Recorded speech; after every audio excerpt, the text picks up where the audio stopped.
Dahil kailangan niya ng malaking pera para sa ina niyang may sakit, nagawa ni Mia ang masamang alok sa kanya.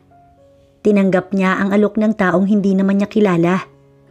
Kailangan niyang sirain ang kasal ng isang hindi niya kilalang tao. Tinanggap niya ang alok ng babaeng nag-alok sa kanya. Alam niyang makasalanan ang gagawin niya. Pero tinuloy niya pa rin dahil mahal na mahal niya ang kanyang nanay. Dala ang konsensya, hindi niya kayang ihinto ang plano dahil para ito sa kanyang ina. No choice si Mia, kaya kahit inuusig ng konsensya, nagawa niyang sumunod sa napag-usapan.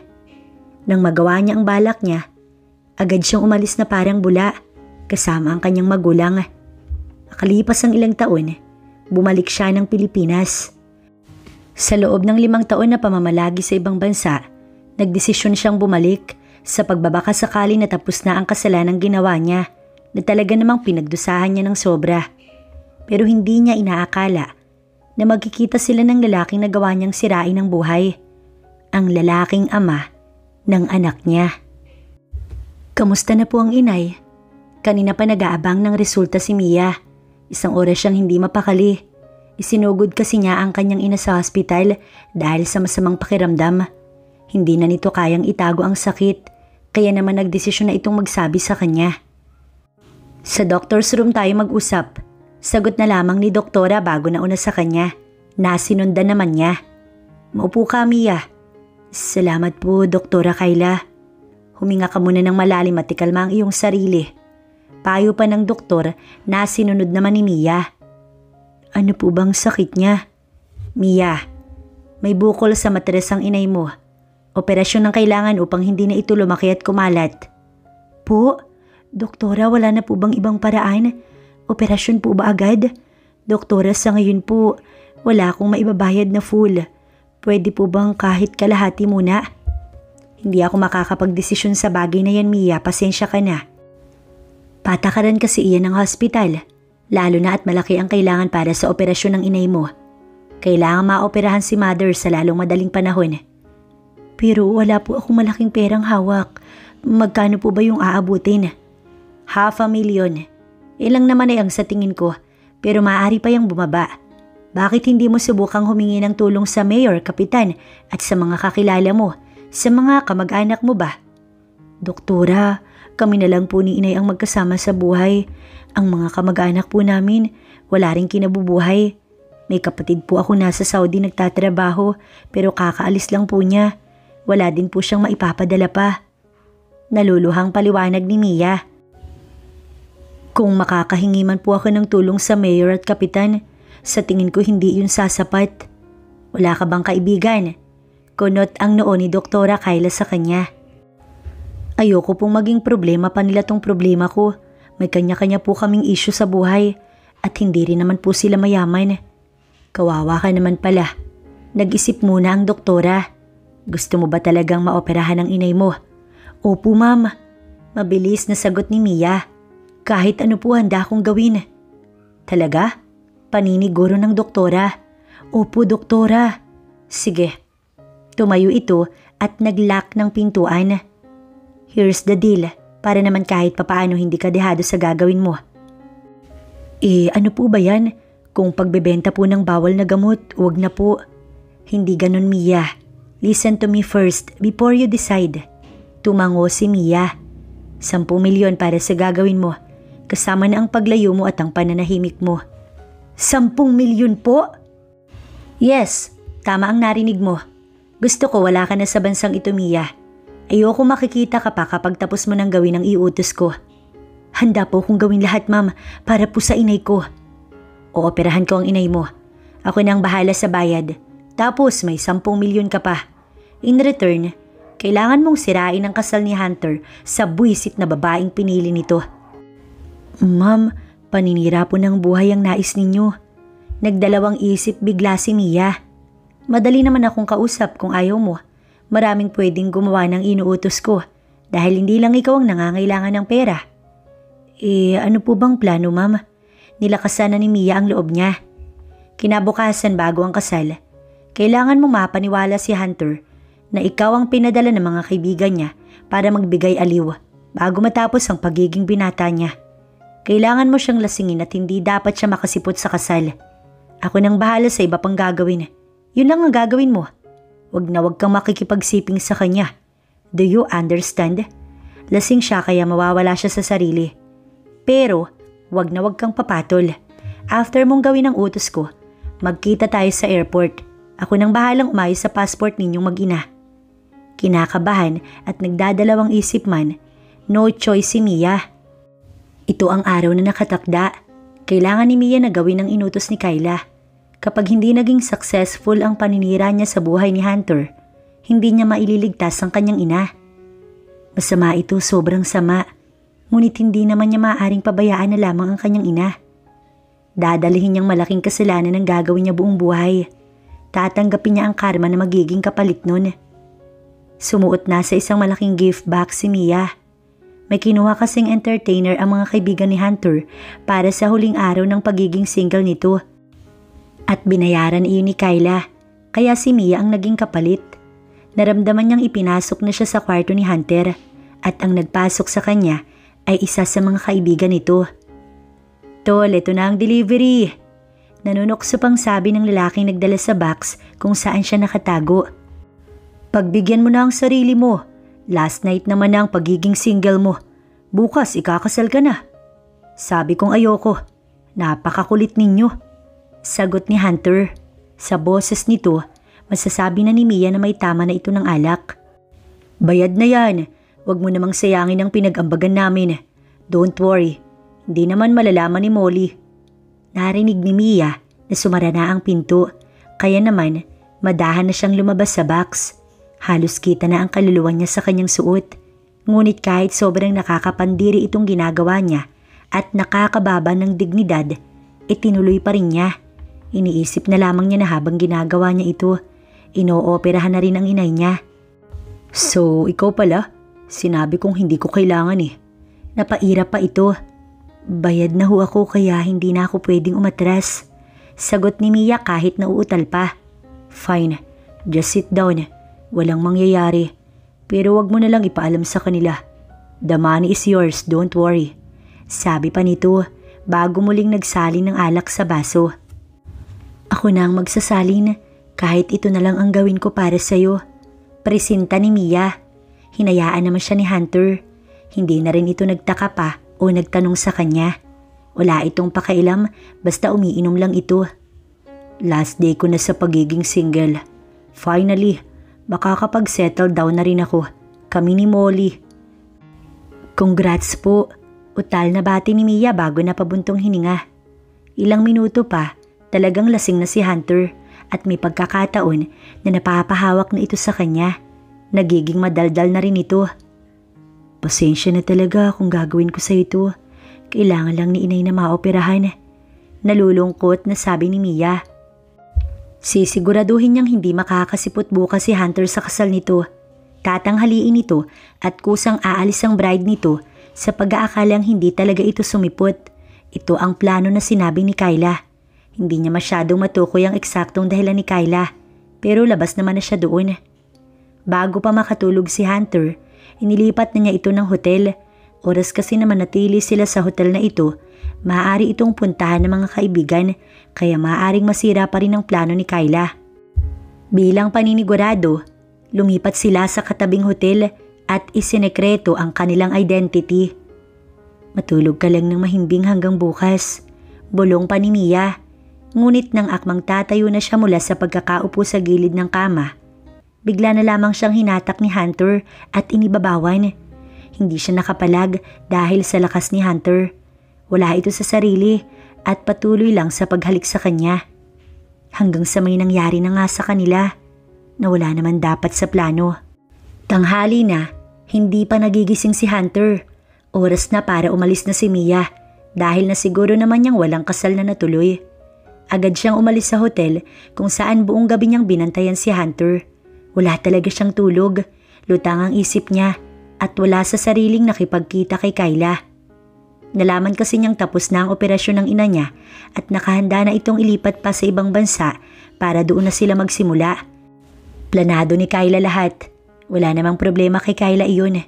Pero ngayon lang niya naisip na napakadesperada pala ni Kyla. Desperada si Mia sa kanyang ina, ngunit iba ang pagiging desperada ni Kyla.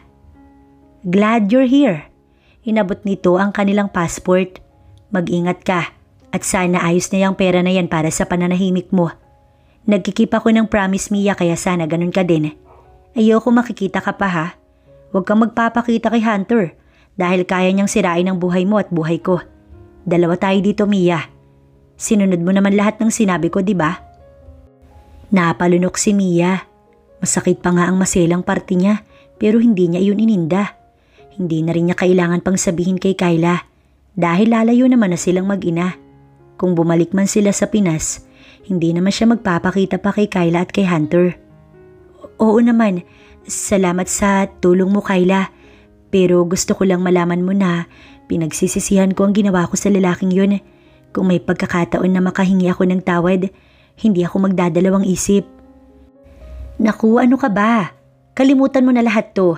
Salamat sa iyo dahil natupad yung plano ko mapatalsik si Molly sa buhay niya. Sige na at baka mahuli kayo sa flight niyo. Paalam, Mia. Ito na sana yung huling pagkikita natin. At tulad mo, may dahilan din ako." Tumalikod na si Kyla sa kanya. Walang tulog si Mia pero maayos naman na ang suot niya dahil nagawa na niyang magpalit. Naka-hospital bed pa rin ang ina niya at mahal talagang ibinayad ni Kyla para lamang makaalis sila sa bansa. Hindi niya alam kung ilang taon ba silang mamamalagi sa ibang bansa bago muling makatapak sa lupang sinilangan. Makalipas ang 10 taon, "Happy birthday, Hale!" "Thank you, Ma." Ngumiti ito kay Mia bago nag-blow na sa cake. "Anak, parang kailan lang. Nasa tiyan mo pa si Hale. Ngayon siyam na siya at marami pang achievements sa school." Natutuwang sabi ng kanyang ina. "Oo nga po, parang kailan lang." Napangiti si Mia. Lumaki siyang mabait na bata, ngunit mahirap basahin. Inakbayan si Mia ng kanyang inay. "Naging mabuti kang ina sa kanya. Yun naman ang mahalaga, anak." 10 taon na, pero tandang-tanda pa rin ni Mia ang lahat. Sino bang makakalimot sa ginawa niyang paninira ng buhay? Naamin niya na ito sa kanyang inay. Sa una ay grabe ang sama ng loob nito at iyak ito ng iyak, lalo pa nang malaman nilang mabuntis siya ni Hunter. Ngunit wala na silang magagawa pa. Nangyari na ang nangyari, kaya naman tinanggap na lang nila.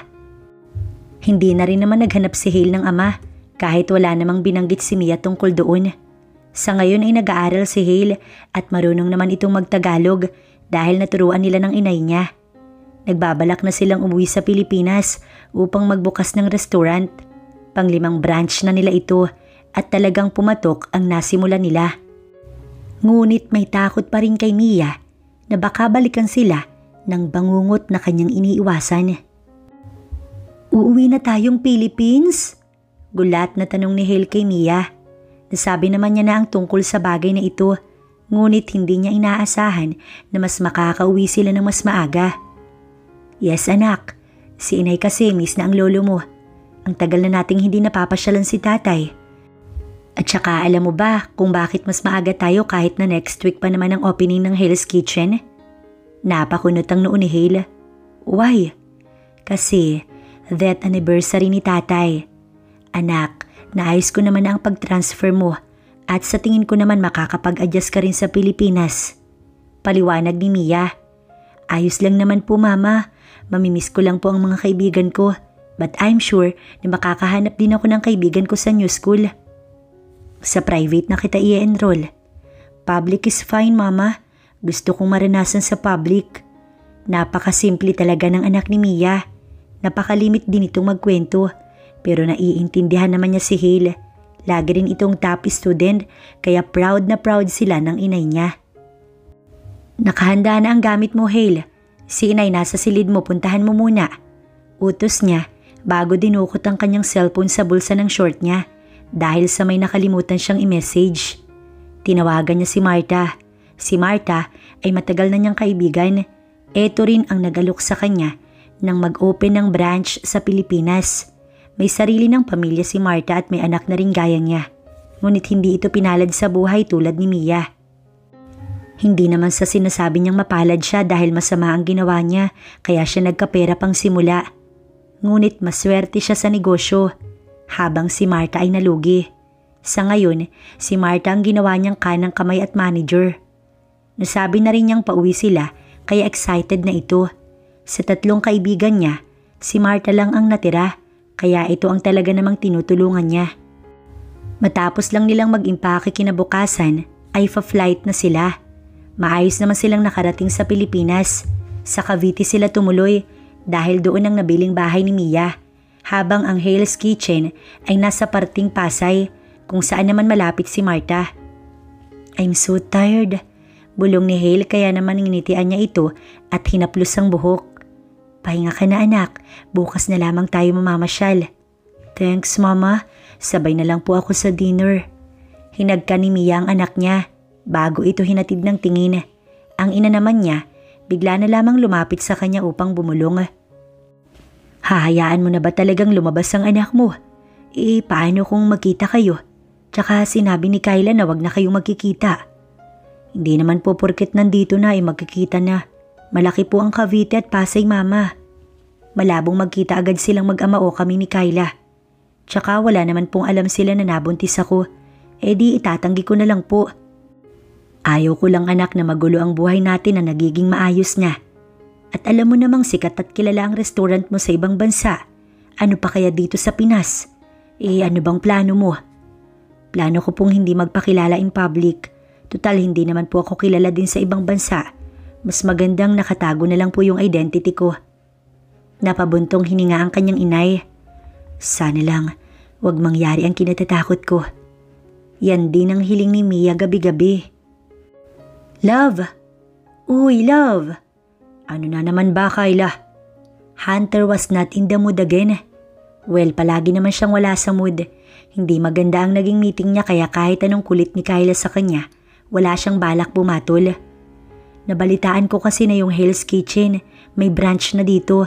Opening na nila next week. Gusto ko sana pumunta tayo. Doon tayo mag-date. Kasi 'di ba, favorite mong restaurant iyon nung nasa ibang bansa ka. Minsan nga dinadayo mo pa yun makakain lang doon. Di ngayon, hindi ka na mahihirapan.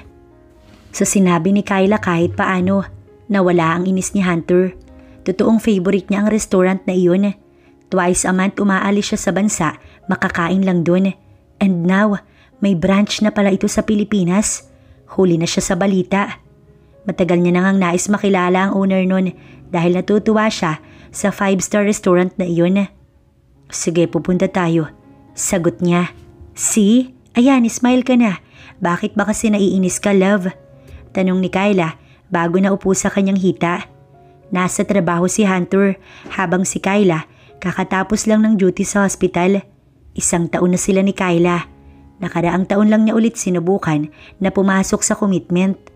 Bakit si Kyla? Si Kyla kasi ang nasa tabi niya noong mga panahong gulong-gulo siya sa nangyari sa buhay niya. Sa failed marriage niya at sa kasinungalingang nalaman niya about her ex-fiancé Molly. Kaya ang naging kasalanan niya dahil hindi niya ito nasipot sa kasal nila. Pero mas malaki pala ang kasalanan nito dahil nagpabuntis ito sa ibang lalaki at ipaako sa kanya ang bata kaya ito apurado sa kasal.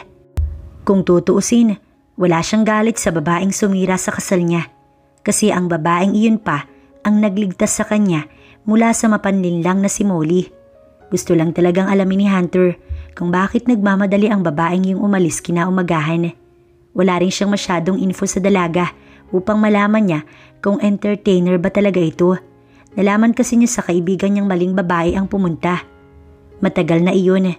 Ngunit nakaukit pa rin sa utak ni Hunter ang malungkot na mata at ngiti ng babaeng iyon. Natulala ka, love. Kinakausap kita Maktol ni Kyla. Sorry, what is it again? Sabi ko, bakit hindi pa tayo magpakasal? Ayaw mo ba akong pakasalan? Hindi mo ba ako mahal? Nagdaramdam na tanong ni Kyla. Hindi niya alam kung paano napunta sa part na yun ang usapan nila. Pero sanay na siya kasi palagi naman itong tinatanong ni Kyla. Alam mo namang busy pa ako sa trabaho.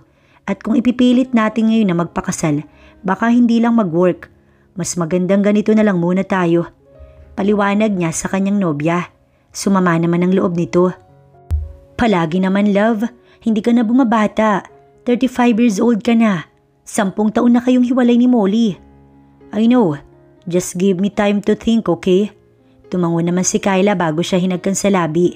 Sandaling halik lang bago ito nagpaalam. Pag-alis ni Kyla, pinanood ni Hunter ang video ni Mia mula sa CCTV na nakuha niya sa hotel. Ito lang ang tanging meron siya upang hindi makalimutan ang mukha ng dalaga. Sino ka ba talaga? Bakit mo ginawa ang bagay na yun? Tanong ni Hunter sa sarili niya habang nakapangalumbaba at nakatitig sa laptop. Kung saan nagpapaulit-ulit ang play ng video sa paglabas ni Mia. May puwang sa puso niya na nais niyang makita si Mia. Marami siyang nais itanong tungkol sa mga bagay-bagay na hindi niya mabuo sa kanyang isipan. May puzzle siya na hindi niya alam kung saan niya sisimulan. Naalala lang niyang nag-usap pa nga sila ni Mia at binati pa nga siya nito. Pero kita niya ang malungkot na ngiti nito at ang mata nitong walang sigla. Napahilamos si Hunter. Ito na naman siya kakaisip sa babaeng yun. Fat, tawag niya sa kanyang sekretary na nasa labas lamang. Agad naman itong pumasok. Bakit po sir? I'm going home. Tumayo na siya bago dinampot ang kanyang susi. Maya-maya umuwi ka na. Bilin niya pa rito. Opo sir. Tumango na lang siya bago lumabas na. Ang totoo, hindi naman talaga siya uuwi sa bahay niya. Umuuwi lang siya kapag matutulog. Pero kung hindi, nagpapalipas siya kahit saan para lang maramdaman niyang hindi siya nag-iisa. Ang totoo'y para bang may nararamdaman siyang malaking kulang sa kanyang pagkatao. Naupo siya sa park na lagi niyang tinatambayan. Nakita niya ang mga couples at mga bata na naglalaro. Napangiti siya at napaisip, kung hindi siguro siya niloko ni Molly, baka masaya na silang nagsasama ngayon. Baka may anak na din siya. Anak niyang magmamana sa lahat ng maiiwan niya. Give it back to me. Ayoko nga. Pangaasar ng bata sa babaeng may hawak sanang bulaklak, ngunit inagaw ito ng kapwa nito babae at mukhang kaedad lang din ito. Sabing akin na. Walang emosyon itong sabi. Tumayo na si Hunter mula sa masarap niyang pagkakaupo. Hey, give it back. It's not yours. Saway niya sa isang bata, kaya naman ibinigay na nito. Parang niloloko ka lang naman. Arte mo pa. English ka pa dyan. My mom is a dentist. Sigaw pa ng bata. I don't care. Give me my flowers. It's for my mom. Ayan na, binalik ko na. Sigaw pa ng bata bago ito umalis. Hey, are you okay? Tanong ni Hunter sa bata. Mukha po bang kailangan kong tulong? Napangiwi si Hunter dahil sa kasungitan ng bata. Mana sa mama. Bulong pa ni Hunter. Hindi mo naman po kilala mama ko. Lagi itong may sagot kaya napakamot siya sa batok. Welcome kid. Natatawang wika niya na lamang bago bumalik sa kanyang pwesto. Pero nagulat siya nang tumabi ito sa kanya. You need help, do you? Nakangisi si Hunter. Halata sa mukha nito na kailangan nito ng tulong. Parang ganun na nga. Ang pride. Sabihin mo muna ang pangalan mo bata. Natawa siya. Hale. Tipid nitong sagot. Beautiful name. Ano naman ang maitutulong ko, Hale? Paanong umuwi? Tumakas lang kasi ako. My mama doesn't know where. So, tumakas ka? Ilang taon ka na ba at napakalakas ng loob mong tumakas? 9 po. Tell me the address. Baka mapano ka pa. Next time, huwag ka na nga alis mag-isa. Masasaulo ko din ang lugar na to. Nag-a-adjust lang ako dahil kakauwi lang po namin sa Pilipinas. Katwiran pa nito na tinawanan na lamang ni Hunter. Dito lang po ako. Ito ang bahay ninyo? Tanong ni Hunter nang patigilin siya ni Hale sa kanto. Sa bandang dulo pa ng subdivision po na ito. Sagot ng bata bago bumaba na. Sandali, ihatid na kita hanggang... Ngunit hindi nakatapos si Hunter dahil bigla na lamang itong lumakad palayo. Hoy bata, sandali lang. Napakatigas ng ulo mo. Baka mapahamak ka pa. Kaya ko na Manong. Sige na, umalis ka na. Salamat po Manong. Sigaw pa ni Hale na kanyang ikinatawa. 35 pa lang naman ako. Hindi pa ako ganun katanda. Sagot niya habang nakasunod pa rin sa bata. Hindi kita titigilan hanggat hindi ka nakakarating sa bahay ninyo. I said, I'm fine Manong. Napabuntong hininga pa ito. Salamat po sa pagtulong mo sa akin. Pero sumakay ka na sa kotse kasi baka rayumahin ka na. Mapanuksong sabi pa ni Hale. Pasaway kang bata ka. Palagay ko nakasama mo. Natatawang wika pa niya, ngunit natigilan si Hale at napaharap sa kanya. Bakit? May masama ba akong nasabi? Wala na po akong papa. At kung meron man, ayaw ko sa kanya. I hate him. Sinaktan niya ang mama ko at iniwan niya kami. Minsan kong nakitang umiiyak ng mama ko dahil sa kanya, kaya hindi ko na siya hanapin at kakausapin. Seryoso ang paliwanag ni Hale na ikinalungkot ni Hunter. Sa murang edad kasi nito, nakaranas na agad dito ng hindi kumpletong pamilya. Napakatatag ng mama mo kasi nagawa kanyang palakihin ng mag-isa. Ginulo niya ang buhok ni Hale nang haplusin niya ito. Sige na, umuwi ka na sa bahay ninyo at huwag mo nang dagdagan ng pasakit sa mama mo. Para sa papa mo, gago yun kaya hayaan mo na lang. Sa tingin ko naman matalino kang bata, kaya ganyan kang mag-isip. Sana kung magkakaanak ako, kagaya mong matapang. Sige na, huwag ka nang tatakas ulit ha. Bilin pa ni Hunter bago kinawayan si Hale. Bumalik na si Hunter sa kotse. Tinatawagan na rin kasi siya ni Kyla. Sinagot niya ito nang makapasok na siya sa kotse. Where are you, love? Why? Nandito ako sa bahay mo, wala ka naman. May dala sana akong food. Pauwi na ako. Sana nag-text ka. Binaba na ni Hunter ang tawag at nagmaneho. Habang si Mia, gising pa dahil sa hinihintay niya si Hale na bumaba upang kumain. Ngunit nagtataka na talaga siya dahil kanina pa ito hindi sumasagot. Sinabihan lang siya ng inay niya na hayaan na muna kahit gustong-gusto niya na itong katukin. Isasarado na sana niya ang main door nang mapansin niya si Hale na maingat na sinasara ang gate nila. Napakunot ang noo niya at pinagmasdan ng anak. Saan ito galing? Tumakas ba ito? Sa likod sana ang daan nito nang tawagin niya na ito. Mama? Hale, anong ginagawa mo sa labas? At saan ka galing? Nakataas ang kilay ni Mia. Anak, lumabas ka ng mag-isa? Mama, nagpahangin lang naman po ako. May bulaklak pa nga akong kinuha para sa inyo ni Lola. Hindi mo ako madadala sa ganyan mo, Hale. Alam mong hindi ligtas ang mag-isa para sa 9 years old.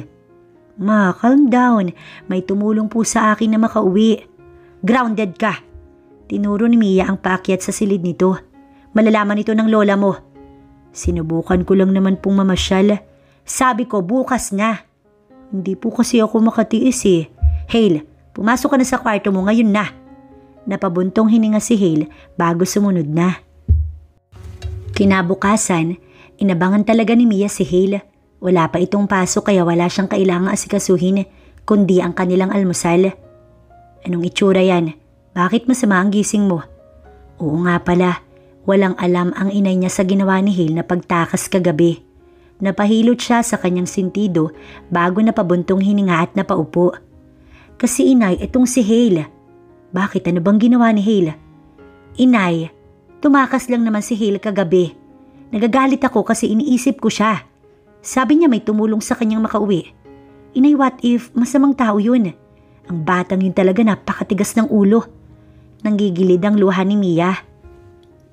Bakit naman daw tumakas anak? Kasi mama gusto daw mamasyal. Sinabi ko naman na pwedeng kinabukasan na kami gumala. Piniyagan ko na ngang lumabas eh. Inaabuso naman niyang kalayaan na binigay ko. Paano kung hindi siya nakapagpatuloy? Paano kung magkita silang mag-ama? Anak, ikaw na nga ang nagsabi na itatanggi mo at madaming pwedeng paraan. Pero kahit na, once na malaman niyang anak ko si Hale, baka sirain niya ang buhay ng anak ko. Hindi ako makakapayag, inay. Ako ang may malaking atraso sa kanya at si Kyla. Dalawa kami, inay. Kumalma ka nga. Mamaya ay marinig ka pa ni Hale. Huwag kang ang padalos-dalos, anak. Wala naman nangyari kaya kumalma ka na. Si Hale matapang siyang bata. Hindi rin siya naghahanap ng ama dahil naiintindihan niya kung bakit ayaw mong ipakilala o banggitin man lang. Matalino ang anak mo, Mia. Next week na ang opening. Huwag ka nang maproblema. Paano hindi ako mamomroblema? Kung kailang umuwi tayo sa Pilipinas, tsaka naman siya nagiging pasaway. Nagre-rebelde ba yung anak ko, inay? Ginawa ko naman po lahat para hindi niya maramdaman ng lungkot na walang amang gumagabay. Ako ang papa at mama niya. Tahan na, anak. Sa tingin ko hindi na siya uulit. Ang kinakasama ko ng loob, inay, 9 years old pa lang po siya para magdesisyon para sa sarili niya. Nandito naman po ako para kausapin niya kung talagang gusto niyang gumala kagabi. Niyakap siya ng kanyang inay. Tahan na, umagang-umagay umiiyak ka. Nakakasama po kasi ng loob yung apo niyo. Ma, napalingon sila ng inay niya kay Hale na kabababa lamang. Oh, gising na pala ang anak mo. Halika na, mag-almusal na. Mabilis na inayos ni Mia ang sarili niya at tinuyo ang kanyang luha. Sige na, kumain ka na. Ma, sorry po. Yumakap sa kanya si Hale. Pasensya na po kung tumakas ako kagabi. Hindi kita dapat pinag-alala. Hindi ko na po uulitin. Ang anak ko. Pigil sa pagluha si Mia. Ayoko lang naman na mapahamak ka. Ang mag-inang to talaga. Maging ang ina ni Mia ay naiiyak na rin. Sige na, magkaayos na kayo't gagala pa tayo, diba? Nagtawanan silang mag-ina bago tumango sa ina ni Mia. Nga pala, sino yung taong tinutukoy mo na naghatid sa'yo? Si Manong Healer yata. Parang hindi Basta nakalimutan ko yung name pero mabait siya kahit na nakakairita kasi parang tatay kong umasta. Talaga? Sana pinatuloy mo nang mapasalamatan ko man lang. Maybe next time kapag nakita ko po ulit siya. Ngumiti na lamang si Mia habang pinagmamasdan ang anak niyang maganang kumain. Lumipas ang mga araw. Opening na ng Hale's Kitchen kaya naman naghanda na sila Mia para sa pagpunta kasama ang anak niya at ang kanyang inay. Si Martha ay nandoon na upang mag-asikaso. Maraming tao ang pumunta para sa opening. Handa na rin ang mga staff ni Mia dahil talaga namang dagsa ang tao. Malaki ang Hale's Kitchen. Wala naman silang maliit na branch kaya sa tingin ni Mia kayang mag-ukupa ng marami. Napakaraming tao anak. Natutuwa ang inay ni Mia. Oo nga po, hindi ko inaasahang patok talaga ang restaurant natin maging sa Pilipinas. Ngunit may isang bagay pa pala dahil hindi si Mia ang haharap upang mag-cut ng ribbon, kundi si Martha. Si Martha ang ginawa niyang proxy sa kanya dahil nga sa ayaw niyang mag-reveal ng identity. Kaya naman nakihalo na muna si Mia sa mga staff at nagsuot na rin ng pang-waitress. Nagulat pa nga ang inay niya at ang mga staff niya, maging si Martha. Bes, ano bang kalukuhan yan? Umayos ka nga. Boss ka dito, hindi staff. Bayaan mo na ako. Sundin mo na lang yung sinabi ko. Bulong ni Mia. Sige na, mag-cut ka na ng ribbon para makapasok na ang mga customer. Hanggang 30 katao lang ang tatanggapin. Bili ni Mia na sinunod naman ni Martha. Chef Leia, tawag ni Mia at agad naman itong lumapit sa kanya. Boss, pakisabihan ng mga tao na mag-ready na. Magsiserve na tayo. Po, kasali ka pong... Oo, Chef Leia, sige na. Nagsisunod naman ng mga ito. Ang kanyang inay ay nakaupo na kasama si Hale. Natutuwa ang maglola sa daming tao. Baka hindi tayo makapasok, love. Malungkot at simangot si Kyla. Tiwala lang, limited lang kasi ang tinatanggap eh. Ayan na pala, saktong pang 30 tayo. Napangiti si Hunter. Pasok na tayo. Aya ni Hunter bago sila humanap ng pwesto. Inilibot niya ang kanyang paningin. Maayos ang staff sa Hale's Kitchen. Organized talaga. Good day, ma'am, and... Natigilan ng waitress na lumapit sa kanila. Napaangat si Hunter ng tingin. Nakilala niya agad kung sino ito. Hindi siya maaaring magkamali. Hindi niya maaaring makalimutan ng babaeng bigla nalang umalis matapos masira ang kasal niya kay Molly. Maging si Kyla, gulat na gulat ang itsura. Iyo, kilala kitang babae ka. Ngayon lamang nakarecover si Hunter. Waitress pala siya sa Hale's Kitchen. Pasensya na po, baka namamalikmata lang kayo. Oo nga love, baka namamalikmata ka lang. Sang-ayon ni Kyla. Love, lipat na lang tayo. Masyadong matao dito. No wait, I know this girl. Ikaw yung sa hotel. Po? Oo, ikaw nga. Manong, bigla na lamang sumabat ang batang nakilala niya kumakailan lamang. Hale? Mas lalong nagulantang ang babaeng tinutukoy ni Hunter. Baka sa mukha nito ang takot at ang mata nito gaya pa rin sa dati. Malungkot pa din. Magkakilala kayo? Gulat nitong tanong. Opo mama, Si Manong yung naghatid sa akin. Kilala mo po ba siya? Hindi ko siya kilala. Tanggi ni Mia. Anak mo siya? Gulat na tanong ni Kyla. Hale, pwede ko bang makausap ang mama mo? Paalam ni Hunter sa bata. Love, bakit?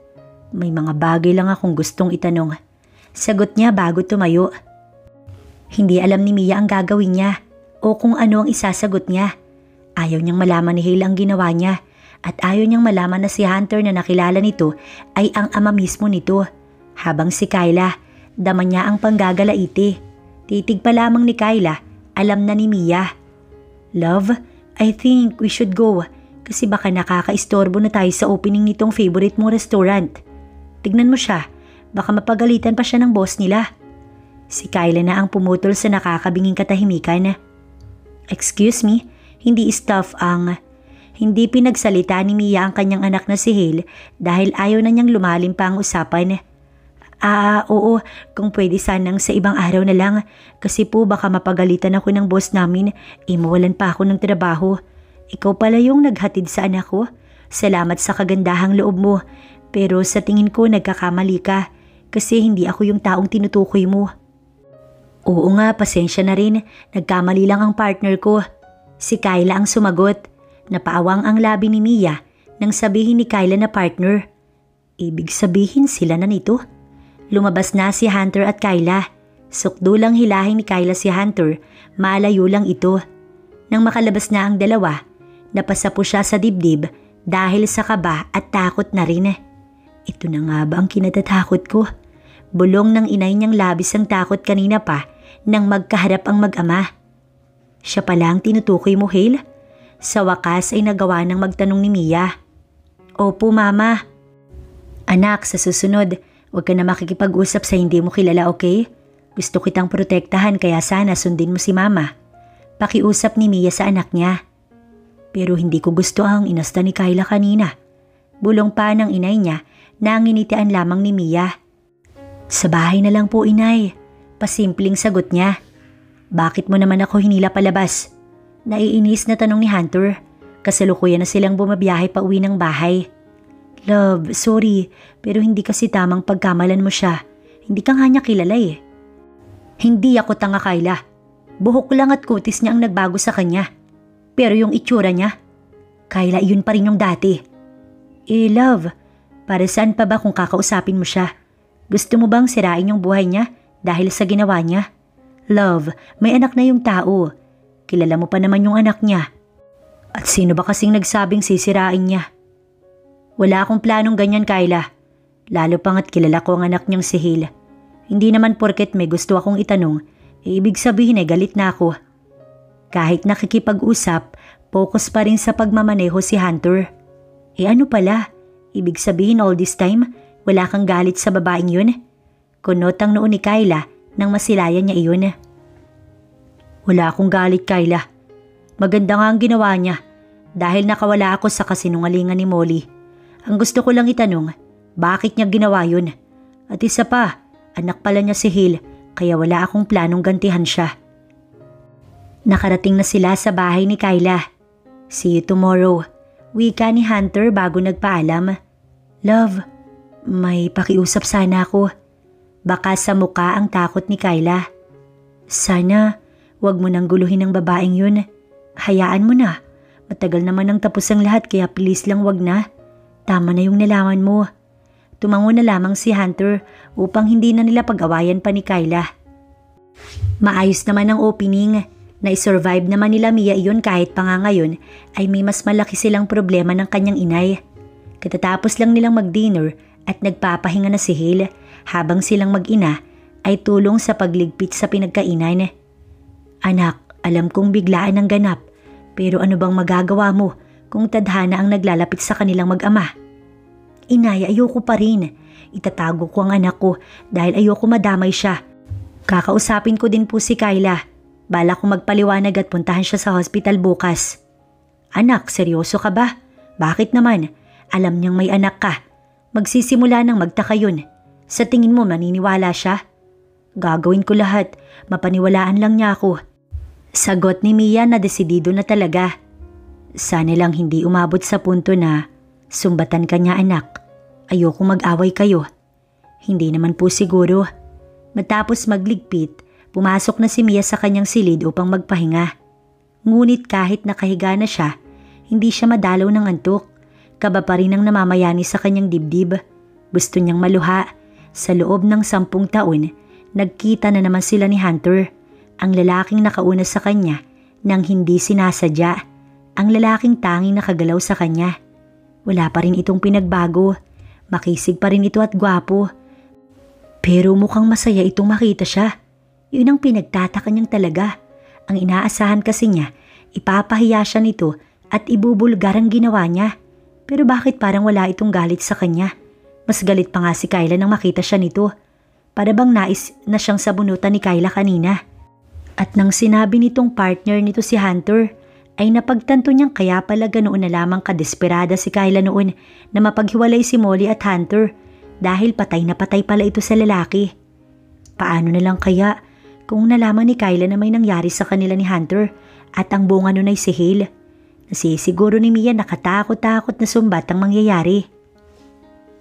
Kinabukasan, maagang gumising si Mia. Hindi na siya nagpaabot pa kay Hale at nagpaalam na siya sa kanyang inay na maaga niyang aabangan si Kyla sa hospital kung saan niya ito nakilala. Mukhang doon pa rin naman kasi ito nagtatrabaho. Dala ang pag-asang makikita si Kyla sa hospital ay agad siyang nagtungo doon. Nagpark na muna siya bago matyagang naghintay sa entrance. 1 oras din ang paghihintay niya bago niya natanaw si Kyla. Agad niya itong nilapitan. Kyla, pwede ka bang makausap? Ngunit ang akala ni Mia na magiging maayos nilang pag-uusap ay hindi na uwi doon. Isang malakas na sampal kasi ang iginawad ni Kyla sa kanya na hindi talaga niya inaasahan. Kyla, sabi kong wag ka nang magpapakita, di ba? Hindi ka marunong tumupad, Mia. After ng mga ginawa ko para sa iyo at sa nanay mong agaw buhay, anong mahirap sa pakiusap kung wag ka nang magpapakita sa amin? Kyla, hindi ko rin inaasahan na makikita ko kayo. Tahimik na kami at wala akong balak na magpakita. Umiiwas na nga ako Pero kasi Kyla, aksidente ang lahat. Maging ang anak ko, hindi ko alam kung paano sila nagkakilala. Sa tingin mo, anong mangyayari ngayon? Hindi ko talaga alam. Napayuko si Mia.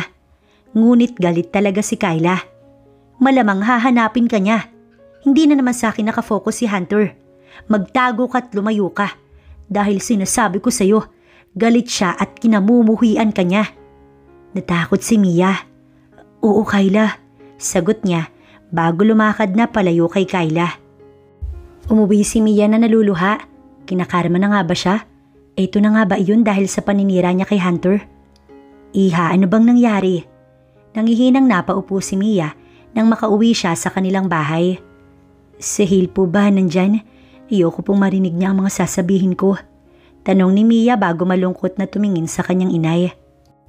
Ang alam ko, nasa kwarto ang anak mo. Ang sabi niya wag daw siyang istorbohin. Napatango si Mia bago nagsalita. Inay, anong gagawin ko? Galit na galit si Kyla sa akin. Sinabi rin niya na galit si Hunter dahil sa ginawa ko. At ang lalaking tumulong sa anak ko ay ama niya. Inay, hindi ko na po alam ang gagawin ko. Umiiyak na sumbong ni Mia. Hindi ko po kakayanin kung mawawala ang anak ko. Siya po ang dahilan kung bakit pinili kong lumaban kahit wala pong sumusuporta sa amin. Nakausap mo na ba si Hunter? Bakit hindi mo muna kausapin? Anak, sa tingin ko naman wala na ang galit niya dahil matagal na iyon. Tignan mo nga at sila na pala ni Kyla. Sa loob ng 10 taon anak, maraming pwedeng mangyari. Paliwanag ng ina niya habang tinutuyo ang kanyang luha. Pero sabi ni Kyla, wag na wag akong magpapakita. Sabi niya lang, si Hunter ba?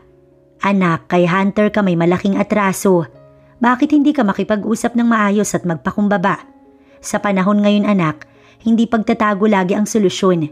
Mas lalo ka lang kamumuhian ng tao kapag umalis tayo ulit. Inay, si Kyla po ang nagligtas sa buhay mo.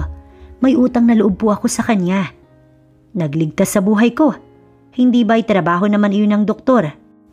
Ginamit niya lang iyon na kahinaan mo para sumunod ka sa gusto niya. Hindi mo ba nakikita? Ito ang kanyang plano, ang sirain ng kasal para siya na ang pumalit sa babae. Ginamit ka niya kasi alam niyang papatol ka dahil kailangan na kailangan mo ng pera.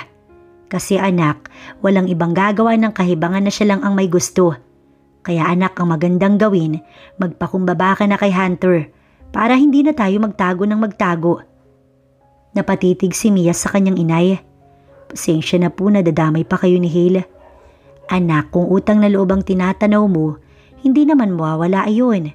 Malaking pasasalamat natin kay Kyla pero anak, hindi ka naman niya pwedeng diktahan palagi. Kung isusumbat niya ang pera na binayad niya, ibalik mo na at kaya mo naman. Kahit triple pa nga ibalik mo sa kanya. Kayang-kaya mo, Mia. Huwag ka na magpapalipusta sa babaeng yun. Sana intindihin naman niya ang sitwasyon natin.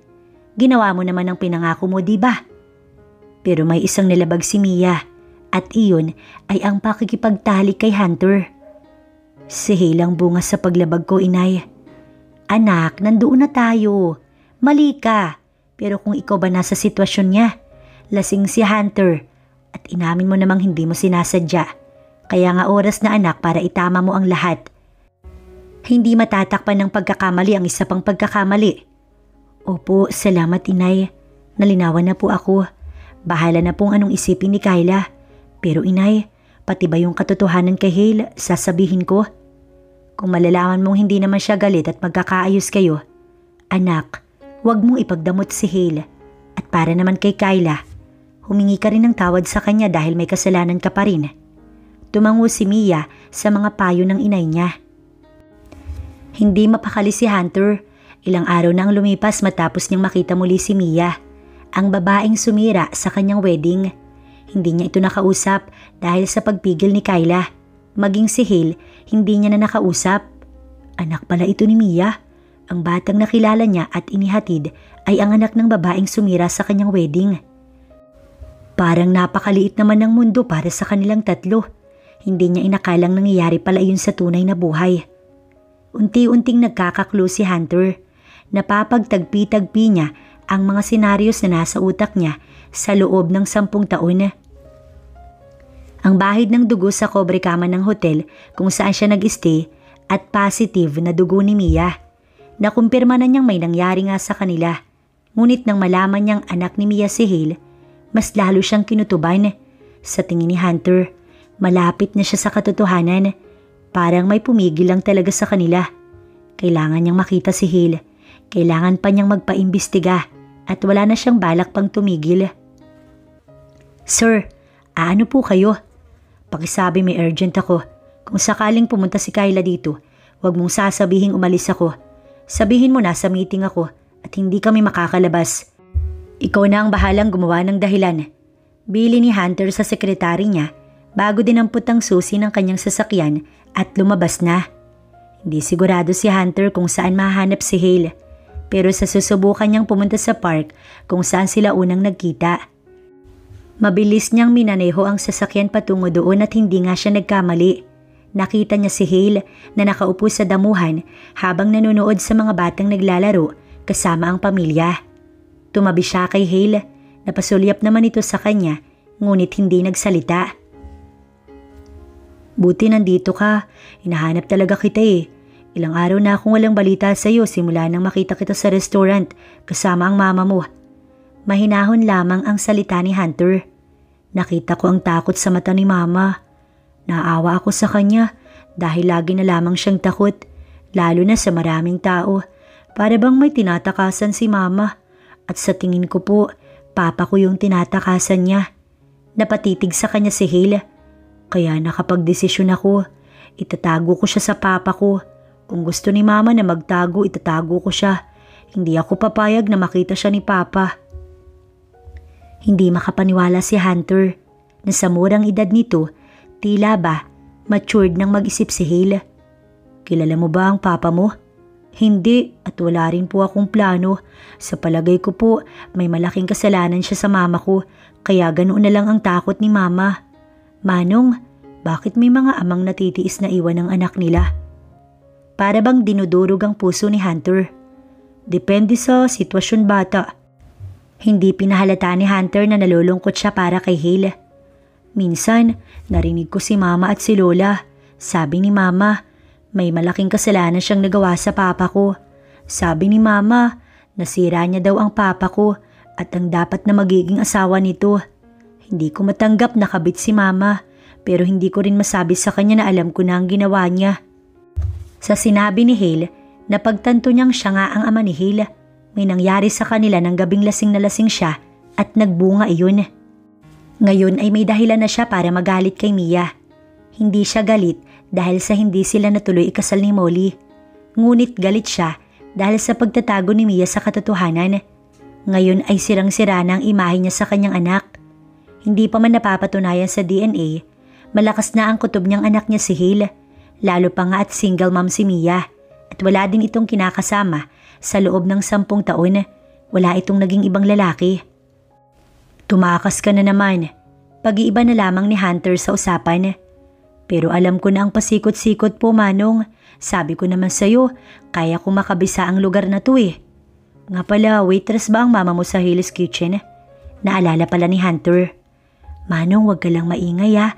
Pero mami ko po yung may-ari sa Hale's Kitchen at sa akin po nakapangalan. Namangha si Hunter. Ang ibig sabihin ay mayaman si Mia. Mas mayaman pa sa kanila ni Kyla. Bakit nag-waitress siya? Akalain mo nga naman na ang taong matagal ko nang nais makilala dahil sa quality dishes nito ay ang mama mo pala, Hale. Hindi makapaniwala si Hunter. Pero ayaw po niyang pinapaalam ang identity niya. May tiwala na ako sa iyo, Manong, kaya sinabi ko na po, sana lang po wag mong sirain ang tiwala ko. Sumeryoso si Hunter. Hinding-hindi ko sisirain. Nagpaalam na si Hale sa kanya. Hindi niya na ito hinatid dahil mapilit itong umuwi ng mag-isa. Kaya naman, hindi na nagpilit pa si Hunter. Wala na siyang balak bumalik sa opisina, kaya dumiretso na lang siya sa bahay ng magulang. Nais niyang makausap ang mga ito upang humingi ng payo. Napadalaw ka, iho. Ang inay niya ang masayang sumalubong sa kanya. Hindi mo kasama ang GF mo. Si Kyla, busy siya, Mom. Akala ko break na kayo. Naiiling na sagot ng kanyang inay. Wala ang dad mo, kaya ako lang ang makakausap mo dito. Ma'am, pwede bang makausap ka? Napabuntong hininga si Hunter. Oo naman, anak. What if may anak pala ako? 9 years old at matagal nang itinago sa akin. Nanlaki ang mata ng kanyang ina. Sino ba ang babaeng ito? Si Kyla ba? No, hindi si Kyla. Natandaan mo pa yung time na hindi ako nakasipot sa wedding namin ni Molly? Nagsinungaling ako na hindi ako nakapunta kasi masyado akong nalasing dahil sa mga kaibigan ko. Ang totoo nun, may babaeng pumigil talaga sa wedding namin at may nangyari sa amin. Pinigilan ang wedding ninyo? Hindi mo pa naman alam nun na nagsisinungaling si Molly, so bakit? Anong motibo ng babae? Gulat na gulat ang kanyang mami. I don't know, Ma'am. Yan nga ang gusto kong malaman eh. Kung bakit niya ginawa ang bagay na yun. Paano mo naman nalaman na may anak kayo? Napagtagpi-tagpi ko lang, Ma'am. Ngayong sigurado na akong ako ang ama ng anak niya. Kailangan ko lang siya makausap para malaman ng lahat. Gusto ko ring makilala ang anak mo, Hunter. Alam mong matagal na kaming naghihintay ng apo sa'yo. Soon, Ma'am. Kapag nakausap ko na siya at nalaman ng lahat-lahat. Saan ka na naman galing? Nahuli na naman ni Mia ang anak niyang tumakas. Kay Manong Hunter, Ma. Anak, hindi ba sabi ko huwag kang lalabas ng ikaw lang? Delikado sa labas. Don't worry po, Mama. Hindi po ako magpapakita sa papa ko. Magtatago tayo, Mama, para hindi ka na mag-alala. Napaawang ang labi ni Mia sa gulat. Hindi niya inaasahang lalabas ito sa bibig ni Hale. Hale, anak, bakit mo sinasabi ang bagay na yan? Ma, alam ko naman po na galit ka sa papa ko at alam kong ayaw mo siyang makita o ipakilala ako. Alam ko din na may malaki kang kasalanan sa kanya pero hindi magbabago tingin ko sa iyo, Mama. Mahal na mahal po kita at handa akong protektahan ka mula sa kanya. Hindi po ako papayag na guluhin niya tayo. Hindi ko po siya hinahanap kasi ikaw lang sapat na. Anak, paanong nalaman mo na hindi siya pinatapos ni Hale? Minsan ko po kayong narinig ni Lola. Mama, wala po akong pakialam sa papa ko dahil ikaw po ang mahal ko. Hindi po magbabago ang tingin ko sa iyo, Mama. Nais sumagulgol ni Mia sa mga sinasabi ni Hale sa kanya. Pero anak, Hindi mo alam ang ginawa ko para kamuhian ng ama mo. Anak, hindi kita tinuruang mamuhi o magtanim ng galit sa kanya. Hale, may mga bagay na ayokong sabihin upang hindi ka masaktan. Ayokong maapektuhan ng pag-aaral mo, kaya ayokong sabihin sa'yo. At ang tungkol sa ama mo, wala siyang kasalanan sa akin, anak. Tama ka. Ako ang may malaking atraso sa ama mo. Pero kahit pa, ayoko pa rin sa papa ko dahil iniwan niya po tayo. Hindi alam ni Mia kung dapat ba niyang sabihin. Mariin siyang pumikit at pumantay kay Hale. Anak, ako ang umalis, hindi ang papa mo. Ako ang nang iwan sa kanya at hindi siyang umiwan sa atin. Patawarin mo ko kung inilihim ko sa'yo, pero sana anak, kung gusto man ng ama mo na makasama ka, sana pagbigyan mo siya. Pero kung wala talaga siyang pakialam sa atin, hayaan ko't irerespeto yung desisyon mo na wag na siya makilala kahit kailan. Ayoko lang naman na masaktan ka po, mama. Nakita kitang umiiyak dahil sa kanya. Akala ko galit ka kay papa, kaya ayaw ko na rin siyang makita. Hale, anak. Hinaplos ni Mia ang mukha ni Hale. Hindi ako umiiyak dahil sinaktan niya ako. Umiiyak ako dahil sa mga bagay na kinailangan kong gawin at itago. At kung malalaman mo man ang lahat-lahat, anak, sana nga huwag magbago ang tingin mo kay mama. Hinding-hindi po, mama. Mahal na mahal po kita at kahit ano pang ginawa mo, naiintindihan ko po, mama. Niyakap ni Mia ang kanyang anak. Pinagdarasal na lamang ni Mia na sana hindi galit si Hunter sa kanya upang maipakilala na niya ang anak nilang si Hale. Tama ang inay niya na hindi matatakpan ng isa pang pagkakamali ang isa pang pagkakamali. Kaya naman, desidido na siyang makipag-usap bukas na bukas kay Hunter. Sinubukan na niyang tawagan ng sekretary nito upang dito iparating ang nais niyang pakikipag-usap. Hindi niya sisiraan si Kyla, ngunit isisiwalat niya ang lahat dito at handa rin siyang magbayad kay Kyla para sa perang ibinayad nito sa kanya noon. Sana lang ay maintindihan ni Kyla ang nais niyang pakikipag-ayos kay Hunter. Kasalukuyang nasa opisina si Hunter. Busy siya sa paghahabol sa natambak niyang trabaho. Ngunit masaya rin siya dahil kahapon lang nakapag-usap naman sila ni Hale. Sir, may appointment po sa inyo. Napataas ang kilay ni Hunter. Sino daw? Si Mia daw po at nais daw po niya na ikaw ang makausap in private. Napatayo si Hunter. Ngayon na ba? Inayos-ayos ni Hunter ang sarili niya nang tumapat siya sa mirror. Sir, actually, kagabi pa niya po ito pinapa-appointment. Pero sure ka sir, uunahin ko po siya. Kasi marami na pong nakapila sa inyo. Nakaraang linggo pa po nila kayo nais makausap. Si Mia muna. She's important to me. Siya ang priority dito. So humanap ka ng pwedeng place, yung hindi sana matao. Sinong important? May meeting ka ba? May alam akong place, gusto mo? Si Kyla, nakakapasok lamang. Kaya na ng sekretary ko ang trabaho niya. Sagot ni Hunter bago sumenya sa kanyang sekretarya. Gusto ko lang namang tumulong, love. Alam ko pero sa ngayon hindi ko kailangan. Diretsahang sagot niya. Bakit ka ba ganyan sa akin? Ano bang problema? Pansin ko nagiging cold ka na. Cold ka naman talaga simula nung naging tayo. Pero mas nararamdaman kong lumalayo ka ngayon. Kyla, pasensya na. May inaayos lang ako. Personal life ko kaya ayokong kung sino-sino ang nakakaalam dito. Love, GF mo ko. Hindi ako ibang tao na magmamarites lang basta-basta sa buhay mo. Madamdaming sagot ni Kyla. Parang hindi mo ko GF kung umasta ka. Alam ko kasing magtatanong ka na naman. Tapos pipigilan mo na naman ako. May mga bagay na hindi mo na kailangang malaman, Kyla. Mas mabuting hindi na. Mahal mo ba talaga ako? Minahal mo ba talaga ako? Lumuluha na si Kyla habang nakatitig sa kanya. Kyla, wag naman ngayon. Hindi ko kayang sagutin lahat sa ngayon. Maging ako naguguluhan. Kyla, malaki ang naitulong mo sa akin. Lagi kang nasa tabi ko at nagpapasalamat ako roon. Tama nga ako. Hindi mo naman ako minahal talaga.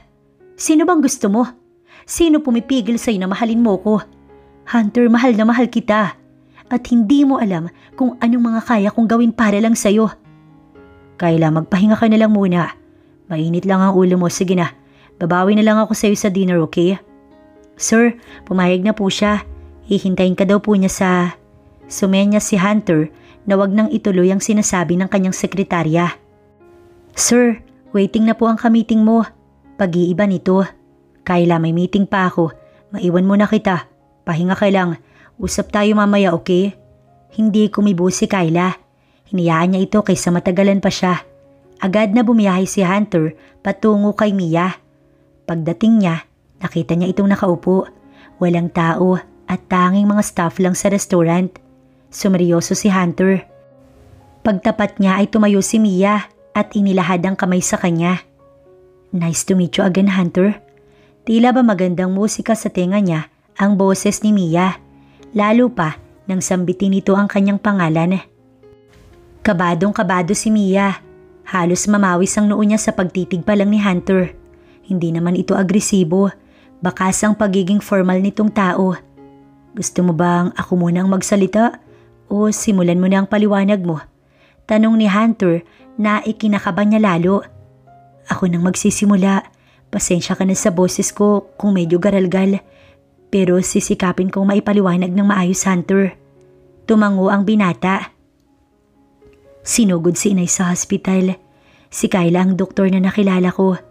Sinabi niyang kailangan ni inay na maoperahan ora mismo. Kaya lang, malaking pera ang kailangan at wala naman ako malaking halaga. May naipon ako pero hindi kayang sumapat. "Bakit sinasabi mo sa akin to?" "Kasi doon nagsimula ang lahat. Alam kong maguguluhan ka pero pakiusap, hayaan mo kong matapos." "Sige." Tipid na sagot ni Hunter. Nag-offer si Kayla sa akin. "Ayoko siyang siraan sa'yo pero sa tingin ko, kailangan mo rin itong malaman. Matagal ko nang kilala si Kayla. Mas nauna ko siyang makilala kaysa sa'yo. Ang totoo kaya nga kita nakilala dahil sa kanya. Nag-offer siya na sirain ang kasal ninyo ni Molly. Kapalit ang 10 milyon at pag-oopera sa inay ko. Sino bang hindi mabubulag sa halaga nun kung gipit na gipit ang isang tao? Kahinaan ko ang inay ko. At kahit pa wala ka namang atraso sa akin, tinanggap ko yung plano niya." Gulat na gulat ang reaksyon ni Hunter. "Plano?" "Oo, Hunter. Planado lahat. At ngayong alam ko na kung bakit niya yun pinagawa sa akin. Kasi mahal na mahal ka niya. Nais talaga niyang masira kayo dahil hindi niya kayang makitang sa iba ka mapupunta. Labas ako sa issue niya o kung anong gusto niyang gawin. Ang mahalaga lang sa akin that time ay ang perang makukuha ko para sa pagsisimula namin ni inay. After that, umalis na kayo sa bansa. Pinaalis kami ni Kayla sa Pilipinas. Gusto niyang sa ibang bansa kami manatili. Sa takot siguro na baka sabihin ko yung ginawa niya. Kahit ganoon, malaki naman yung utang na loob ko kay Kayla. Siguro, ginawa lang niya iyon dahil sa pagmamahal niya sa'yo. Nagawa ko din ang bagay na yun dahil sa pagmamahal ko sa inay ko. Patawarin mo ko, Hunter. Wala lang talaga akong choice." Ilang sandaling walang imik si Hunter. "Ang totoo niyan, hindi ako nagagalit dahil sa ginawa mo. Wala akong galit about sa nangyaring failed wedding. Nalaman kong buntis si Molly sa ibang lalaki at nais niyang ipaako sa akin yun. Sa tingin ko, ikaw ang nagligtas sa akin mula sa pamimikot niya. Pero hindi ko inaasahan na magkasabwat pala kayo ni Kayla. Siya pala ang mastermind nito, pero hindi ko lang matanggap. Bakit mo itinago na may anak tayo?" Nanlaki ang mata ni Mia. "Paano mong may bahid ng dugo sa kama pagising ko? Ikaw ang kasama kong magdamag sa hotel, umaga ka na lumabas. Alam kong may nangyari at kailan lang nalaman kong anak mo si Hale. Nakwento rin ni Hale sa akin na wala siyang ama at ang ama niya nagawan mo ng malaking kasalanan. Ano sa tingin mo ang isipin ko, Mia?" "Hunter, sobrang natatakot ako. Wala sa usapan na may mangyayari sa atin at walang alam si Kayla. Kaya nandito ko kasi gusto kong aminin sa'yo lahat. Nalaman kong hindi ka galit at hindi mo itataboy si Hale. Kaya naman bala ko na talagang sabihin. Kaya nga lang, ayoko rin namang biglain si Hale. Yun din ang iniisip ko. Kung selfish talaga ako, Mia, hindi kita iintindihin. Feelings ko lang ang iisipin ko. Kaya lang hindi naman ako masamang tao. Ayokong idamay si Hale sa problemang ginawa ninyo ni Kayla."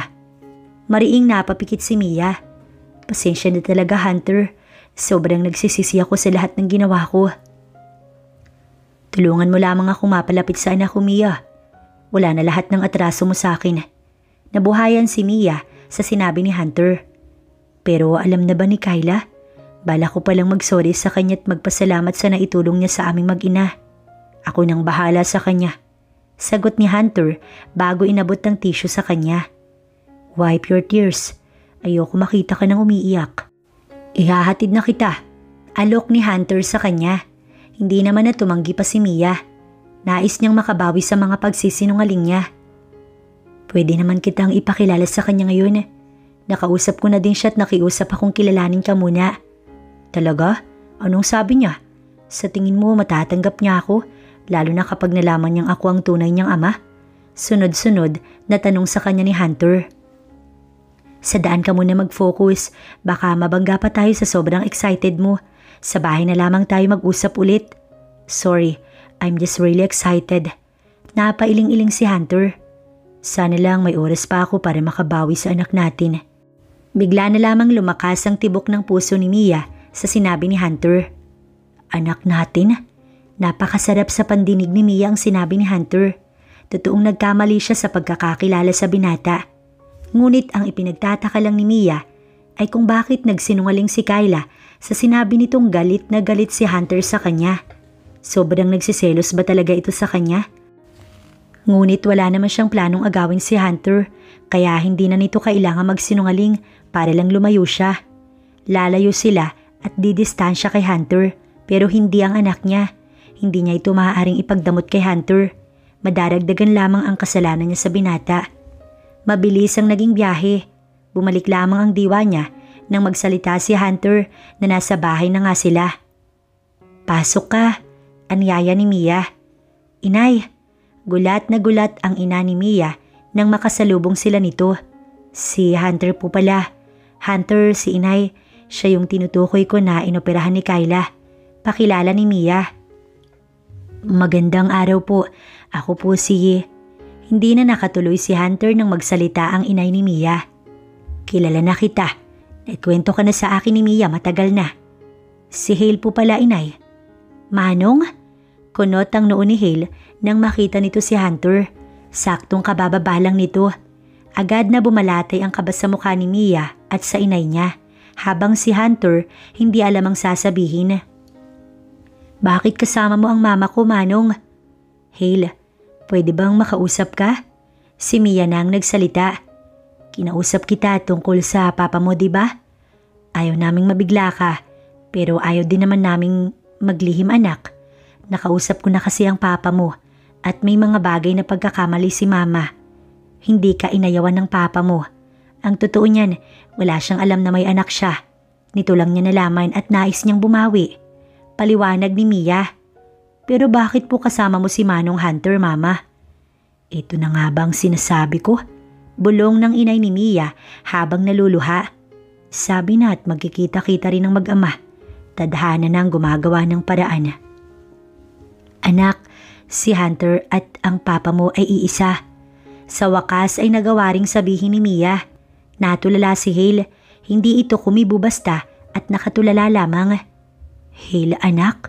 Pumantay si Hunter sa kanilang anak at ito ay niyakap. Walang humpay ang agos ng luha ni Mia at ng kanyang ina. Tignan mo nga at napakasarap nilang pagmasdan. Umiiyak na bulong ng ina ni Mia.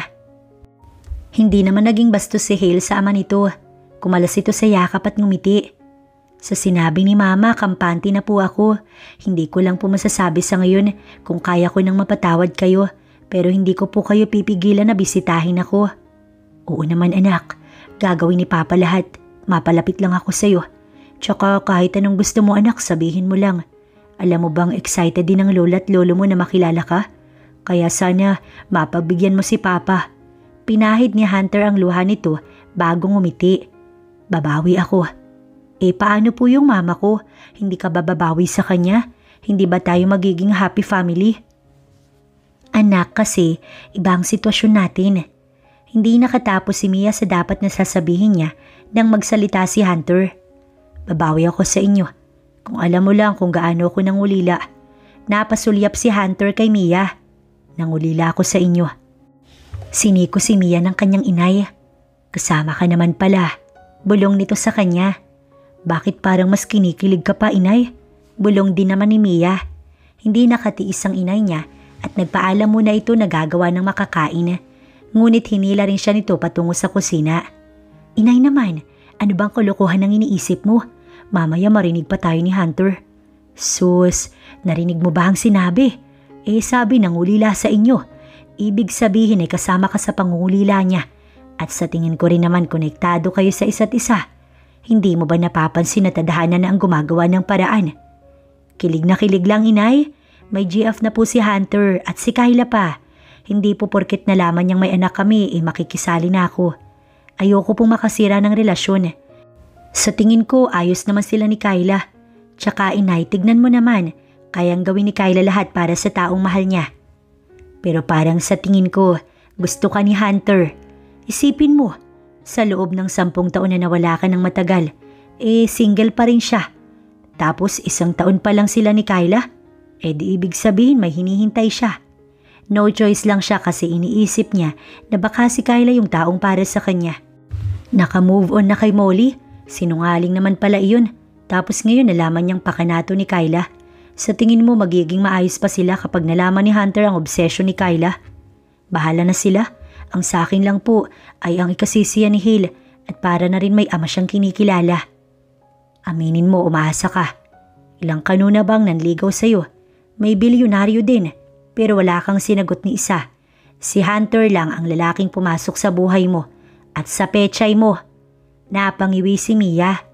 Inay, binubugaw mo ba ako kay Hunter? Gusto ko lang na maging isang buo kayong pamilya. Tignan natin kung magpaparamdam talaga siya. Tsaka hindi pala sila kasal ni Kyla kaya pwede pa. Ang inay talaga pasaway. Naiiling na sabi ni Mia bago tumulong na sa paghahanda ng makakain. Papakilala daw ni Hunter anak mo sa magulang nito. Hindi po ako kasama. Ipapaputol ko daliri ko kapag walang gusto si Hunter sa'yo. Hamon ng inay niya na hindi na lamang niya pinansin. Ilang araw ang nakalipas nang maipakilala ni Hunter ang sarili niya sa anak niyang si Hale, ay walang humpay ang kasiyahang nadarama niya. Lalo pa nga at naka-schedule na ang pagbisita nila sa kanyang magulang.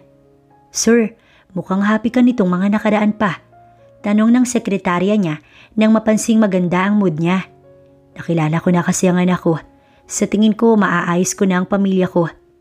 Po, ibig sabihin sir, may anak kayo ni Ma'am Kyla at ikakasal na po kayo? Hindi si Kyla, si Mia ang babaeng naanakan ko at gusto kong itama ang lahat. Sa tingin ko, mag-uumpisa ako kay Kyla. Hala sir, speaking of Ma'am Kyla, nakalimutan kong itawag sa'yo na nung nakaraan ka pa niya hinahanap.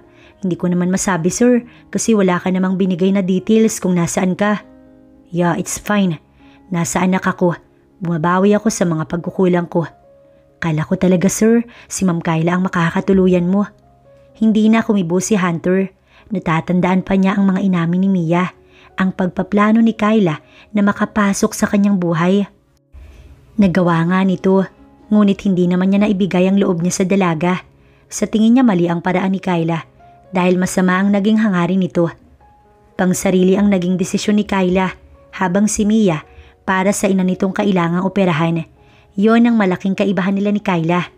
Tumayo si Hunter. May pupuntahan lang ako. Huwag ka munang tumanggap ng appointment this day. May mga aasikasuhin lang ako. Paalam niya bago dire-diretsyong lumabas. Nais niyang makausap si Kyla. Kailangan niyang masabi na alam niya na ang lahat at kailangan niyang umamin sa dalaga na hindi talaga niya kayang maibigay ang pagmamahal na inaasahan nito mula sa kanya. Pinuntahan niya si Kyla sa hospital kung saan ito naka-duty. Mabuti na lang at saktong nasa doctor's room ito. Nagulat pa nga ito nang siya ay makita. Love, napadalaw ka. Akmang halikan siya ni Kyla, ngunit kanya itong pinigilan. Namiss lang naman kita. Ilang araw kang hindi matawagan. Super busy mo siguro no? Love, sabay na tayong mag-lunch pwede? Malapit na rin naman ang out ko. Kyla, alam ko na ang lahat. Ha? Maang-maangan ito. Anong ibig mong sabihin? May anak ako kay Mia. Nagkausap kami at nalaman kong anak ko si Hale. Nalaman ko din na ikaw ang may pakana sa lahat. Sabi niya walang nangyari. Ang buwisit na yun, inahas ka pala niya sa akin. Ginawa ko lahat para sa'yo, love. Nagbayad ako para lang hindi matuloy ang kasal mo kay Molly. Pero sana hindi ko na lang ginawa yun. Kasi hindi naman pala tapat si Mia. Pero what if hindi siya nagloko? Magagawa mo talagang sirain kami dahil lang sa pagmamahal mo sa akin. Kaya mong sirain ang buhay ng iba? Mapunan lang ang... Bakit ako lang ba? Pumayag naman si Mia na gawin yun ah. Hindi mo ba naiintindihan na kailangan niyang mailigtas ang inay niya? Kung gusto mo talagang tumulong, hindi mo kailangan ng kapalit, Kyla. Love, sorry na. Hindi na mauulit ang mga yun. Wala akong hangad kundi ang mahalin mo ko. Kaya ko lang nagawa yun dahil sa pagmamahal ko sa'yo, love. Kyla, sa tingin mo, magtitiwala pa ako sa'yo? Paano kung higit pa doon ang kaya mong gawin? Ano? Iiwan mo na ako? Porket may anak na kayo, iiwan mo na ako? Love, ako yung nasa tabi mo nung mga panahong nasasaktan ka. Nasa tabi kita kasi may kailangan ka. Hindi mo ko dinadamayan dahil sa wala. Kasi gusto mo kong mapasayo, Kyla. Sabi na nga ba taagawin ka ng babaeng yun sa akin? Napakasinungaling niya. Kyla, humingi siya ng tawad sa akin. Nagpakumbaba siya at sinabi ang katotohanan. Ikaw ba? May bala ka na bang sabihin sa akin lahat kung hindi ko pa nalaman? Hunter, wag naman sanang ganito. Mahal na mahal kita. Niyakap siya ni Kyla. Pakiusap, wag mong gawin ito sa sarili mo. Aamin na ako, Kyla. Hindi ko kayang ibigay ang pagmamahal na hangad mo dahil sa iba ako interesado. Gusto kong maging buo kaming pamilya nila Mia. Mahal mo siya? Mahal mo yung taong 10 taon mong hindi nakita at naanakan mo lang naman? Ang weird ng pag-ibig, no? Kahit ako hindi ko alam kung paano nangyari yun. Basta ang alam ko lang, may hinihintay akong dumating. At nung makita ko siya, napunan lahat yun.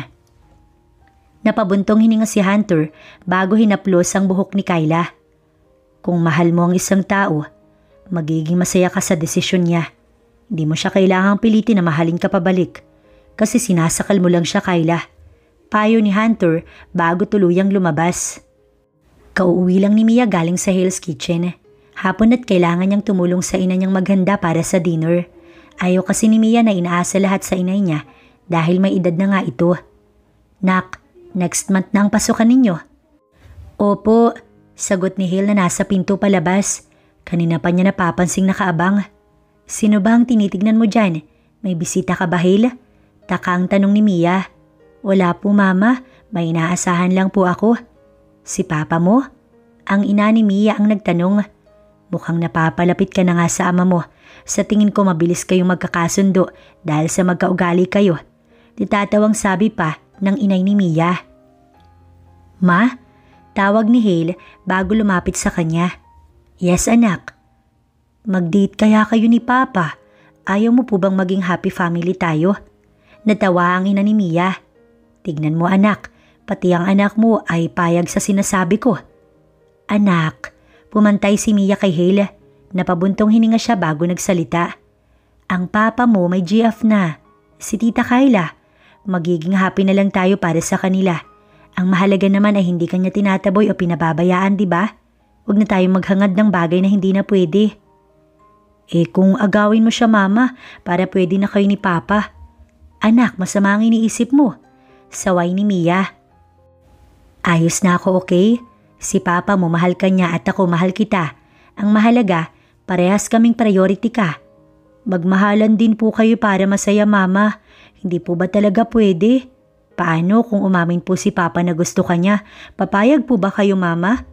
Hindi nakasagot si Mia. Tinatanong ka ng anak mo, Mia. Ma, pati ba naman ikaw? Napairap si Mia.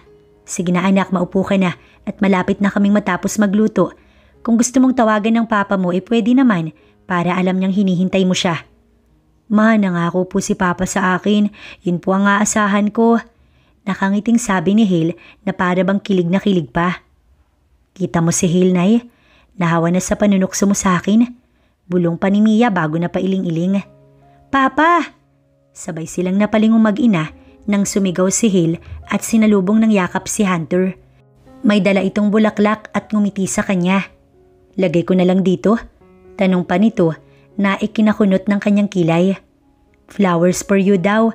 Huwag nang pakipot. May anak na kayo eh. Hindi na bumabata anak. Go na, push na.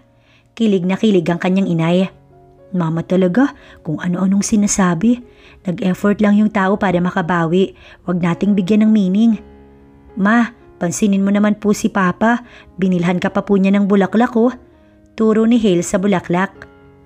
Salamat Hunter. Dito ka na kumain para naman matahimik na yung anak mo. Dito ka na rin matulog iho. Walang problema. Sabat naman ang inay ni Mia. Ma! Nakakahiya po kay Mia. Baka po ayaw niya. Hindi! Si Hale at ang ina niya ang sumagot. Mariing napapikit si Mia dahil sa pasaway niyang inay at ang anak niya. Sige po para bukas. Diretso na po kami sa magulang ko. At pumayag naman ng loko.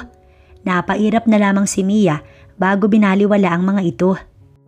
Walang nagawa si Mia kundi patulugin si Hunter sa silid niya dahil sa pamimilit ng anak niya at ng kanyang ina na makulit pa. Sa kama ka na, dito na ako sa sahig. May foam naman ako. Pahiga na sana si Mia nang hawakan ni Hunter ang kanyang braso. Ayaw mo ba talaga sa akin? Ako lang ba ang nag-a-assume? Akala ko kasi parehas tayo. Hunter, hinila siya nito paupo sa hita nito at niyakap siya mula sa likuran. Mia, 10 taon kang nawala matapos ang gabing yun. Kala ko, kay Molly o kay Kyla ako mababaliw. Pero sa'yo pala, sa kakahintay sa babaeng isinuko sa akin ng kanyang sarili. Nag-take advantage ako, no? Di pa nga pala ako nakakahingi ng tawad. Lasing na lasing ako at masyadong malakas ang loob ko. Pero hindi ko ginustong gawin yun, maniwala ka sa akin. Ayaw kong samantalahin ng gabing yun. Shh! Ipinaubaya ko ang sarili ko, Hunter. Hindi lang naman dahil sa masyado kang malakas, pero dahil iniisip kong baka sakaling makabawi ako pag hinayaan kitang galawin mo ko. Wala yun sa plano, Hunter. Walang usapan na makikipagsiping ako sa taong dapat nasisirain ko lang ang wedding. Kalimutan na natin lahat, Mia. Hindi na ba natin maayos to? Ayusin natin ang pamilya natin. Hunter, may GF ka na. Paano na si Kyla? Mia, wala na kami ni Kyla. Inamin ko na lahat. Hindi ko kayang ibigay ang pagmamahal na hinahangad niya. Pero bakit ako? Hindi mo naman kailangang. Hindi na siya pinatapos ni Hunter. Dahil sa'yo ko masaya, Mia. Kayo ni Hale ang nais kong makasama. Nais kong maging pamilya. She's our daughter. Sa tingin mo pababayaan ko kayo? Hindi na ako papayag na mawala ka pa sa akin. Kayo na ang buhay ko. Tanggapin mo lang ako. Hayaan mo kong maging ama sa anak natin at maging mabuting asawa sa'yo. Bigyan mo ko ng chance. Tapos kung hindi mo talaga ako kayang mahalin, ako na ang kusang bibitaw. Humarap si Mia mula sa pagkakaupo sa hita ni Hunter. Hinaplos niya ang mukha nito at ngumiti. Wala akong sinabi na hindi kita kayang mahalin o hindi kita mahal. Ang sa akin lang, baka masyado tayong nagmamadali. Hindi naman porket hiniling ni Hale, susundin mo na siya. At huwag mong intindihin si inay. Wala kang kailangang sundin, Hunter. Malaya ka magdesisyon. Paliwanag ni Mia. Ang desisyon ko, manatili sa inyo at bumuo ng pamilya kasama ka at ng magiging mga anak pa natin. Ayaw mo bang mabuo tayo nila, Hale? Gusto. Umiwas ng tingin si Mia dahil kanina pa siya napapaso sa titig ni Hunter. Ayoko lang maging selfish, Hunter. Ano na lang ang sasabihin ng magulang mo? Ngumiti si Hunter. Bago pa ang lahat ng ito, nasabi ko na sa kanila ang tungkol sa anak natin. Talaga? Ang daldal mo naman. Biglang nahiya si Mia. Natawa si Hunter bago nagsalita. Never ko kayong itatago. Si Hale ang tagapagmana ko at ikaw. Tumitig sa kanya si Hunter. Ikaw ang magiging asawa ko. Sambit pa nito bago siya inhiga sa kama at sinimulang halikan. May nangyari sa kanila ni Hunter. Sa loob ng 10 taon, ngayon na lang ulit naramdaman ni Mia ang kaligayahang tunay. Napalingon siya sa mahimbing na natutulog na si Hunter. Kapwa sila walang saplot, kaya naman kinamutan niya ito, habang si Mia naman nagbihis na upang makababa at makapagluto ng almusal. Nadatnan niya ang kanyang ina. Nagsisimula na pala itong magluto. Inunahan na naman siya. Kamusta ang tulog? May ngiti ito sa labi. Ayos lang po, sa lapag po ako natulog. Pagsisinungaling ni Mia. Ako pa bang lolokohin mo, anak? Inay mo ko. At saka aminin na nating hindi ka talaga magaling sa pagsisinungaling. Natatawang wika nito bago humarap sa kanya. Anak, wala namang masama. May anak na kayo. Hindi na rin kayo teenagers. At may nararamdaman naman kayo sa isa't isa. Walang magtataka kung pipiliin ninyong bumuo ng pamilya ninyo. Magiging masaya si Hale kapag nalaman niyang maayos na kayo. Hindi ba parang masyadong mabilis, inay? Mabilis na ba ang 10 taon? Mia, walang oras o araw sa pag-ibig. Kung tatamaan ka, tatamaan ka. Salamat po sa mga payo, inay. Salamat po sa pagpapaliwanag sa akin ng mga dapat kong gawin. Kung wala ka, baka mas gumulo ang sitwasyon ko. Wala akong ibang hangad kundi mapabuti kayong mag-ina. Niyakap ni Mia ang kanyang mahal na ina. Tulong silang nagluto ng almusal upang paggising ng mag-ama, kakain na lamang ang mga ito. Good morning. Sabay silang napalingong mag-ina nang magsalita si Hunter. Pababa ito sa hagdan habang nakangiti. Good morning. Balik na bati ni Mia. Upo ka na, tapos na itong niluluto. Si Hale, ipapatawag ko na lang kay inay. Oo, ako na lang tatawag. Agad silang iniwan ng inay niya. Kumusta ang tulog mo? Basag ni Hunter sa namayaning katahimikan pag alis ng kanyang inay. Maayos naman, ikaw ba? Hindi niya matignan sa mata si Hunter dahil nahihiya pa siya rito. Pwede bang tawagin kitang wife? Kung yan ang gusto mo. This month gusto ko makasal na tayo. Tumayo si Hunter at siya ay nilapitan. Pumapayag ka bang pakasalan ako? Ayoko nang patagalin pa ang lahat, Mia. Wala ka nang dapat ipangamba. Sa'yo lang naman ako. Nakangiting hinaplos ni Mia ang mukha ni Hunter. Hinding-hindi na kami mawawala pa.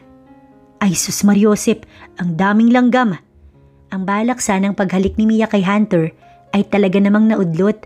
Nakita nilang nakangiti si Hale habang ang inay naman ni Mia pakunwaring nagpapatay ng langgam. Nilalanggam tayo, masyado yatang matamis ang umagang ito. Lola, magiging happy family na po kami. Natutuwang sabi ni Hale. Bawing-bawi ka na, Papa. Nag-thumbs up pa si Hale. Nagtawanan naman si Mia at Hunter. Sige na, mag-almusal na at pupunta pa tayo sa lola at lolo mo. Pagputol ni Mia sa kilig ng maglola. Hunter, almusal na. Tumabi ka na sa akin. Pinaupo siya ni Hunter at siya naman ang pinagsilbihan. Kinikilig si Hale at ang inay niya habang si Mia hiyang-hiya naman. Mukhang masusundan na ang apo kong si Hale. Inay naman, yun agad ang iniisip. Saway ni Mia, natawa na lamang si Hunter sa bangayan nilang mag-ina. Kung sakali man na ayawan ka ng pamilya, ayos lang anak. Wala talagang manugang na nagugustuhan agad, lalo pat 10 taon kang wala. Intindihin mo't kuhanin ng kiliti. Payo ng ina ni Mia. Sa tingin ko, mababait naman po sila. Kampanting sagot niya bago niyakap ang kanyang inay. Mauna na po kami. Uuwi din po kami ni Hale. Dito po kami kakain, inay. Bilin pa niya, natinangwaan naman ito. Lumabas si Mia sa bahay nila at nagtungo sa kotse kung saan hinihintay na siya ng kanyang mag-ama. Ready? Tanong ni Hunter habang nakangiti. Tumangon naman si Mia habang ang anak niya ay kita naman ng pagiging excited.